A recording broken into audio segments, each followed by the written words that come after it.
Assalamu alaikum students. Hope everyone will be fine. Today we are going to start to discuss about the topic energy budget because we have started the chapter bioenergetic of class 9th biology. And today we will discuss about very important topic, that one is an energy budget. In the last session we have discussed about the mechanism of aerobic respiration, and we have discussed that there are 3 steps. Number 1, which is known as glycolysis. Second step which we have discussed, that one is Krebs cycle. I'm sure this topic will be clear, that how mechanism of aerobic respiration takes place. If that concept will be clear, then you can easily explain about the energy budget, that what's the profit of this by the use of the one molecule of glucose. So the third step, electron transport chain, right. हमने इसके भी काफ़ी discussion की थी कि electron transport chain क्या है. ये 3 मेजर स्टेप्स, अगर आपने मेरी पहली वीडियो को अच्छे से देखा है तो डेफिनेटली आपको ये वाला टॉपिक समझ में आ चुका होगा. अगर आपको ये टॉपिक क्लियर है कि ग्लाइकोलिसिस में क्या होता है, क्रेब्स साइकिल में क्या होता है, इलेक्ट्रॉन ट्रांसपोर्ट चेन में क्या होता है, तो फिर ये वाला टॉपिक आपके लिए बिल्कुल मुश्किल नहीं होगा. अब जबकि अगर आप अपना पिछला टॉपिक रिकॉल करेंगे तो आपको कम से कम इस बात की समझ आ जाएगी कि like why am saying that how many ATPs, molecules of ATPs will be formed and how many ATPs we will get at the net profit, कि हमें एट द एंड प्रॉफिट क्या मिलेगा. क्योंकि ऑक्सीडेशन प्रोसेस हो रहा है. Respiration is an oxidation process in which energy is oxidation and reduction, definitely both are going on, but we get the energy through this process and that energy is stored in the form of ATP, right. हमने ये देखना है कि by the use of one molecule of glucose how many ATPs can be formed. हमने इस वाले process में हमने ये लर्न करना है कि अगर वन मॉलिक्यूल अगर ग्लूकोज का यूज़ होता है तो हमें एट द एंड उससे कितने ATPs मिलेंगे. जब जैसे सारा कुछ एक्सपेंडिचर्स वगैरह के बाद, हमारे एक्सपेंसेस के बाद, हमने देखना है कि हमें नेट प्रॉफिट क्या मिल रहा है. जैसे कोई आप बिज़नेस स्टार्ट करते हैं तो उसमें डेफिनेटली आप देखते हैं कि आपके ये एक्सपेंसेस हैं, ये बिल का है या कुछ भी वर्कर का है, सैलरीज़ का है, या आपका प्रोडक्ट का वो बाय करने वाला कोई लिस्ट है कि आपने वो भी पे करना है. लेकिन आप एट द एंड देखेंगे कि आपको प्रॉफिट क्या आ रहा है. तो सेम हमने यहाँ पे देखना है कि by the use of one molecule how many ATPs will be formed. So first process which we have discussed, that glycolysis. Glycolysis mean that there will be the break down of glucose. ठीक है, उसमें हमने ये learn किया था overall कि one molecule of glucose will be broken down into 2 molecules of pyruvic acid. ठीक है, हमने ये वाला first step, and this step is known as glycolysis. यहाँ से आपको ये मैंने जो बॉक्स क्लियर किया हुआ है, this one box for what, for the glycolysis, and second box shows about the step Krebs cycle, and then we will show the electron transport chain over here. अच्छा जी, फर्स्ट स्टेप में क्या हुआ, glucose, one molecule of glucose, formula क्या है, C6H12O6. It will be broken down into 2 molecules of pyruvic acid. And then we have learn that pyruvic acid should get entry inside the Krebs cycle, but you know that mitochondria never ever allow the pyruvic acid to get entry, कि pyruvic acid को वो allow नहीं करता. So that's why pyruvic acid will be converted into acetyl coenzyme A. ये acetyl coenzyme A के साथ bonding करेगा. जब कोएंजाइम के साथ ये बॉन्डिंग करेगा then definitely it will be converted into acetyl coenzyme A. Now acetyl coenzyme will get the entry inside the Krebs cycle. Okay, ये वाला हमारा हो जाएगा क्रेब्स साइकिल. इसकी ऑलरेडी हमने डिस्कशन की हुई है कि during Krebs cycle carbon dioxide gas is produce as a waste gas along with the formation of ATP, NADH and FADH2. ये हमने पिछले टॉपिक में डिस्कस किया है. अगर मेरी इस वाले पॉइंट की समझ नहीं आ रही तो आप मेरी पिछली वीडियो जाके देखें तो आपको क्लियर हो जाएगा कि क्रेब्स साइकिल में क्या होता है. हमने ओवरऑल ये डिस्कशन की थी कि उसमें ATP, 3 चीज़ें उसमें बन रही थी. एक तो मेजर एनर्जी करेंसी हमारे पास ATP था, उसके बाद जो बन रहे थे वो NADH था, और इसके अलावा थर्ड जो कोएंजाइम था वो FADH2 जो कि हेल्पर का काम कर रहे थे। ये दोनों जो हैं ये कोएंजाइम है, ये इसको हेल्प आउट करते हैं। और at the end electron transport chain में हमने डिस्कशन की थी कि ये दोनों अपनी energy both will be oxidized and will release their hydrogen and electrons for the formation of water as well as for the conversion into major energy currency। तो फिर हम उनको काउंट कर लेते हैं, एट द एंड हमारे पास क्या product आता है। अब हमने ये देखना है कि जब ग्लाइकोलिसिस होती है so how many ATPs will be formed during this process and how many NADH are formed during this process. अच्छा जी, इसमें तो 2 ATPs, right, 2 ATPs are formed during glycolysis, right? ये हमारे आ जाएंगे यहाँ पे 2 ATPs। हाउ मैनी, अगर आप उस इक्वेशन को चेक करें तो आपको क्लियर हो जाएगा कि when glycolysis then when glucose will be converted into pyruvic acid then there will be formation of ATP as well as NADH। इसके साथ ही NADH भी बनेगा। And how many molecules of NADH will be formed? 2. Clear? 2 ATPs and 2 NADH will be formed. Clear?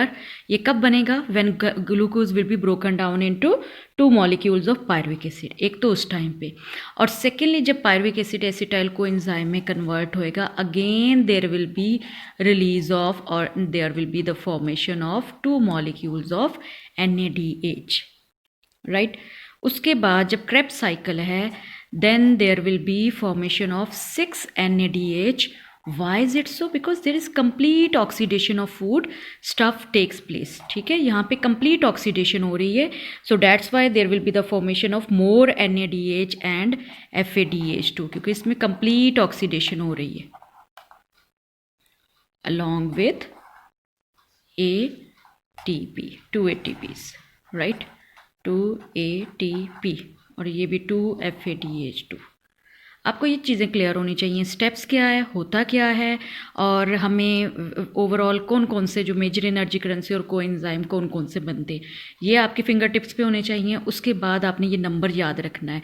2 molecules of NADH are formed along with 2 ATPs। ये glucose जब pyruvic acid में होता है, जब पायरुविक एसिड से acetyl coenzyme में convert होएगा again there will be the formation of 2 NADH, sorry N यहाँ से मिसिंग हो गया, and then acetyl coenzyme will get the entry in Krebs cycle where there will be complete oxidation of food stuff will takes place। Then 6 molecules of NADH, 2 molecules of FADH2 and 2 molecules of ATP will be formed। अच्छा, अब आगे further जो इसकी conversion है ना कि like we have to convert by the oxidation of these molecules of NADH into major energy currency, and it's very easy, it's not a tough task. सिर्फ आपने ये पहले नंबर याद रखना, और ये भी बड़ा इजी 2 2 6 2 2, ये अगर नंबर इस तरह आपका सीक्वेंस में आएगा। और आप देखिए कि फर्स्ट ऑर्डर में NADH ही आ रहे, इसमें भी NADH, जब ये कन्वर्ट होता है तब भी NADH, फिर क्रेब्स साइकिल में भी NADH, और FADH सिर्फ यहाँ पे आ रहा और कहीं नहीं आ रहा। अच्छा, अब ये क्या है कि one molecule of NADH forms how many ATPs? Yes, how many ATPs are formed by the use of 1 NADH, right? ये 1 NADH produces 3 ATPs। अगर हम 1 NADH की करें तो हमारे पास इसमें इतनी एनर्जी होती है कि उससे हम 3 ATPs बना सकते हैं, और 1 FADH2 फॉर्म्स 2 ATP। ठीक है, ये आपके लिए बहुत इजी है, यहाँ तक आपके लिए ये किसकी लर्निंग करना ज़रूरी है। आगे इसकी कन्वर्जन बहुत आसान है कि how you will convert when these NADH and FADH2 will pass and transfer to the electron transport chain, then they will release their energy and electrons which will be used for the formation of ATP। तो आपका ये याद रखना है कि 1 molecule of NADH produces how many ATPs? 3 ATPs, and 1 molecule FADH2 produces how many molecules of ATP? 2 ATPs। अब यहाँ पे देखें how many ATPs will be formed, how many ATPs will be formed, there will be 2 3s are 6, but here we will write only 4 ATP। Why? Because total 6 ATPs are formed, but 2 ATPs are used as a fare to cross the mitochondrial membrane. वो खर्च हो गए थे, तो बाकी कितने बचे हैं? बाकी हमारे पास सिर्फ 4 है, 4 ATPs. ठीक है, ये नहीं है कि 6 ATPs नहीं बने थे. फॉर्मूला वही है कि उससे 3 ATPs, लेकिन उसमें से कुछ यूज़ भी तो हो गए ना. अब सारा कुछ बनना तो नहीं ना कुछ यूज़ भी तो होना होता है ना. Okay, then again 2, yes, 2 3s are 6 ATPs. अगर आपने वो लर्न किया है तो डेफिनेटली आपका हो जाएगा. और 6 NADH, 6 3s are 18. क्योंकि अगर आपको ये क्लियर है कि 1 NADH will form these ATPs, then you can easily count the number of ATPs. And 2 FADH, because 1 FADH produces 2 ATPs, so 2 2s are 4 ATP. Now you have to total the number of ATPs. 4 plus 18, 22, plus 6, 28, 28 plus 4, 32, 34, 36. So net yield हमारे पास क्या आ रही है? 36 ATP. सारा खर्चा कर के हमारे पास जो बाकी बचत आ रही है, जो हमारे पास सेविंग आ रही है, इट्स 36 ATP. सो 1 molecule of glucose produces 36 ATPs as a net profit, as a net shield.